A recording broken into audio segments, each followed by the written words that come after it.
Maintenant, avec Léa, nous allons parler cinéma. Tu nous parles du film de Mathieu Turi qu'on avait reçu la saison dernière. Je vais dire la semaine dernière. Non, on n'était pas là. Super émission. Effectivement, je vais vous parler de Hostile, le film de Mathieu Turi. Dans un monde qui a basculé, les humains survivent en petits groupes et se cachent à l'abri de mystérieux monstres. Juliette revient d'une expédition à la recherche de denrées pour son clan de survivants.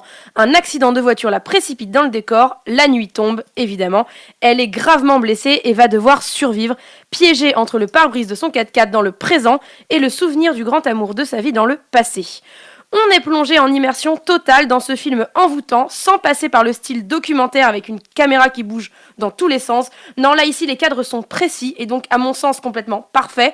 Ouais, je suis un peu maniaque sur les bords. J'aime bien quand c'est bien rangé, quand le triangle rentre dans le triangle, quand tout a un sens. Et le cinéma ne doit pas faire exception. Et ici, chaque plan raconte quelque chose. La mise en scène est réfléchie pour le film et non pour la bande-annonce. L'auteur-réalisateur français Mathieu Turi signe ici son premier film, mais ses courts-métrages précédents laissaient déjà émerger certains thèmes, l'enfermement d'une part, la barrière de la langue et de la communication d'autre part, et surtout, l'amour. Car derrière cette lumière et ces couleurs criardes, derrière ces paysages post-apocalyptiques, derrière cette musique angoissante signée Frédéric Poirier, se cache une histoire romantique. Et oui, une véritable déclaration à l'amour avec un grand A, celui qui compte, celui qui sauve, celui qui nous fait prendre conscience de notre destinée.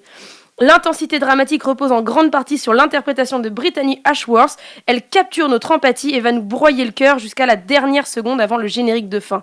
Voir aussi le français Grégory Fitoussi dans le rôle du mâle alpha protecteur taillé sur mesure n'est pas non plus pour nous déplaire, aussi bien qualitativement que visuellement. Et enfin, un petit mot sur Javier Botet. Son nom vous dit peut-être rien, mais il hante vos cauchemars la nuit. Atteint d'une hyperlaxité de la peau, il incarne avec brio zombies, infectés et autres monstres en tout genre sur nos écrans depuis 2005. On a pu l'apercevoir dans la saga REC, mais aussi dans Alien Covenant ou dans encore Slenderman. Sa morphologie atypique et sa gestuelle précise nous offrent dans Hostile un antagoniste plus vrai que nature. On sent l'humain autant que le monstre derrière les couches de maquillage, et c'est ça qui va nous prendre aux tripes. Vous l'aurez donc compris, Mathieu Turi est clairement le Frenchie prometteur à suivre à Hollywood. Il nous livre un premier film à la fois effrayant et envoûtant, mais aussi prenant, tendre, résolument romantique et teinté de poésie. Et oui, tout ça dans un film d'épouvante, ça ne pouvait être qu'une tuerie. Wow. Bravo Léa. Merci. On avait hâte de cette chute. Ouais, je sais. Alors, il paraît que t'as un petit scoop.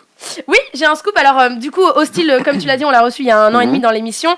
Le film était à Cannes, donc il s'est vendu dans plus de 50 pays. Il a été en salle dans plus de 20 pays, mais nous, en France, on vient seulement de la voir. On l'a eu au Grand Rex mercredi dernier, à raison de 7 séances par jour, donc une seule copie en France, dans le pays du réalisateur. C'est un peu dommage, surtout pour ce film-là, alors qu'il a eu des énormes sorties, par exemple en Russie, en Italie ou au Vietnam.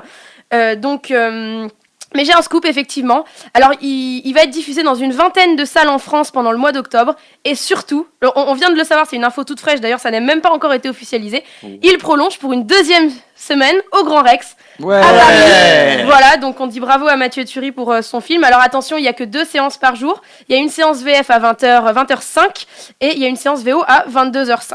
Voilà, donc précipitez-vous, c'est une info toute fraîche, une info pantoufle explosive.